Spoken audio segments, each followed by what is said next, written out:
નમસ્કાર.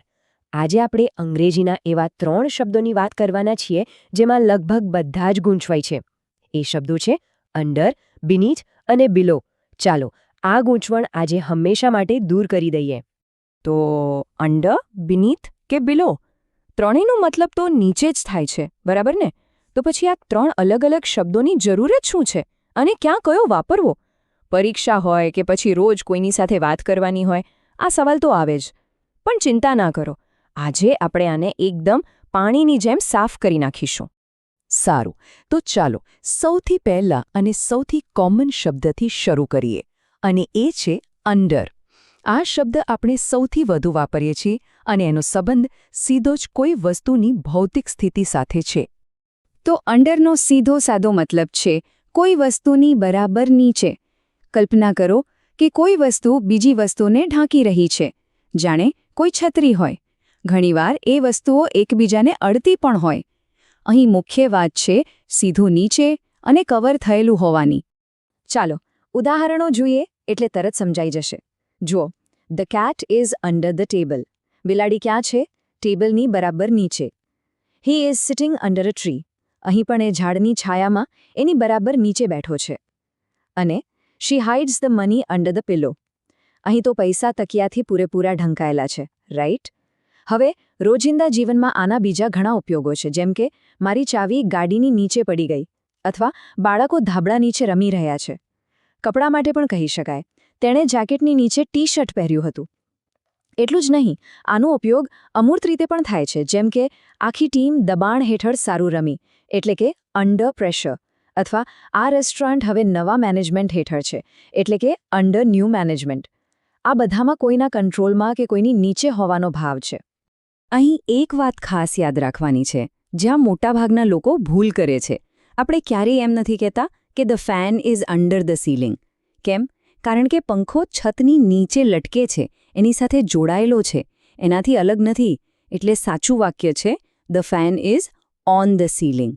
યાદ રાખો, અંડર ત્યારે જ વાપરવાનું જ્યારે કોઈ વસ્તુ બીજી વસ્તુથી અલગ હોય અને નીચે હોય. ઓકે, તો અંડર તો ક્લિયર થઈ ગયો. હવે વાત કરીએ બીનીથની. સિમ્પલ ભાષામાં કહીએ તો આ અંડરનો વધારે ફોર્મલ અને સાહિત્યિક ભાઈ છે. જો, બીનીથનો મતલબ પણ અંડરની જેમ જ સીધું નીચે થાય છે. કોઈ ફરક નથી. ફરક છે એના ઉપયોગમાં, એના ટોનમાં. આ શબ્દ તમને કવિતાઓમાં, જૂની વાર્તાઓમાં કે પછી કોઈ ગંભીર ભાષણમાં સાંભળવા મળશે. એ વાક્યને થોડું વધારે વજનદાર બનાવે છે, બસ. ઉદાહરણો જુઓ એટલે તમને એનો ફીલ સમજાશે. The treasure was buried beneath the ground. અહીં અંડર પણ ચાલે, પણ બીનીથ બોલવાથી એક રહસ્યમય અને જૂની વાર્તા જેવો માહોલ બને છે, ખરું ને? બીજું ઉદાહરણ છે શી ફેલ્ટ સેડનેસ બીનીથ હર સ્માઇલ. આ જુઓ કેટલું કાવ્યાત્મક છે, એના સ્મિતની પાછળ રહેલું દુઃખ. હવે રોજિંદા જીવનમાં આનો ઉપયોગ થોડો ઓછો થાય છે, પણ જ્યાં ગંભીરતા બતાવી હોય ત્યાં ચોક્કસ થાય. જેમ કે મરજીવાએ દરિયાના મોજા નીચેની દુનિયા શોધી, અથવા આધુનિક રોમ શહેરની નીચે પ્રાચીન શહેરના અવશેષો દટાયેલા છે. ભાવનાત્મક રીતે પણ કહી શકાય, તેના શાંત દેખાવની નીચે તે ખૂબ જ ચિંતિત હતો. અને ક્યારેક કોઈ વસ્તુ પોતાના સ્તરથી નીચેની ગણવા માટે પણ, જેમ કે દલીલ કરવી એ તેના ગૌરવની નીચેની વાત હતી.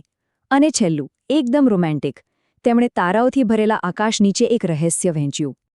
તો ટૂંકમાં વાત એટલી જ છે.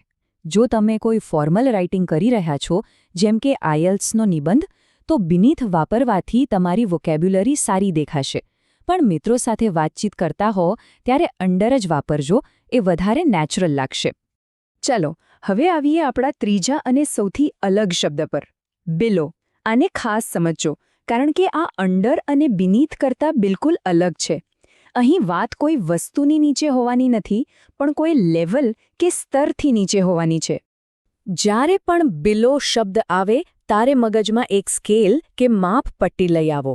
બિલોનો મતલબ છે એ સ્કેલ પર કોઈ પોઈન્ટથી નીચે. અહીં વસ્તુઓ એકબીજાને અડતી હોય એ જરૂરી નથી, એકબીજાની બરાબર નીચે હોય એ પણ જરૂરી નથી. બસ ખાલી એક લેવલથી નીચે હોવું જોઈએ. આ ઉદાહરણોથી આખો કન્સેપ્ટ ક્લિયર થઈ જશે. ધ ટેમ્પરેચર ઇઝ બિલો 0. અહીં તાપમાન એક સ્કેલ પર શૂન્યના લેવલથી નીચે છે. His marks are below average. અહીં માર્ક્સ એવરેજના લેવલથી નીચે છે.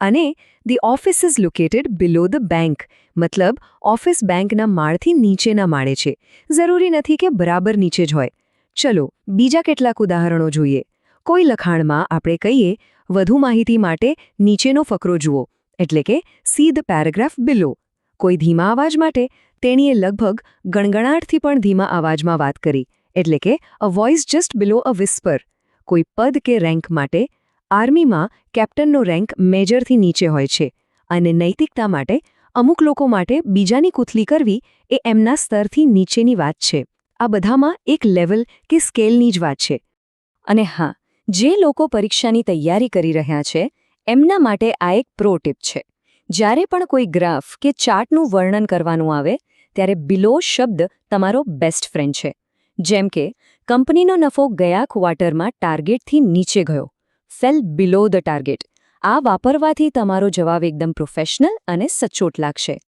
ઓકે તો આપણે ત્રણેય શબ્દોને અલગ અલગ તો સમજી લીધા ચાલો હવે એક જ ફ્રેમમાં ત્રણેયને સાથે મૂકીને જોઈએ એટલે બધું જ ક્રિસ્ટલ ક્લિયર થઈ જશે જુઓ આ ટેબલ એકદમ સિમ્પલ અંડર સીધું નીચે નોર્મલ વાતચીત માટે બીનીથ એ પણ સીધું નીચે પણ ફોર્મલ સાહિત્યિક ભાષા માટે અને બિલો લેવલથી નીચે જ્યાં સંપર્ક જરૂરી નથી બસ આટલું જ છે આ ટેબલનો સ્ક્રીનશોટ લઈ લો તો પણ ચાલશે હવે કેટલીક સામાન્ય ભૂલો જોઈ લઈએ જે આપણે રોજબરોજ કરીએ છીએ money is under poverty line આ ખોટું છે સાચું છે he lives below the poverty line કેમ કારણ કે પોવર્ટી લાઇન એક લેવલ છે કોઈ ભૌતિક વસ્તુ નથી એ જ રીતે my marks are less than એવરેજને બદલે my marks are below average કહેવું વધુ સાચું છે કારણ કે એવરેજ પણ એક લેવલ કે માપદંડ છે યાદ રાખજો લેસ જથ્થા માટે વપરાય લેવલ માટે નહીં ચાલો તો આખી વાતનો સાર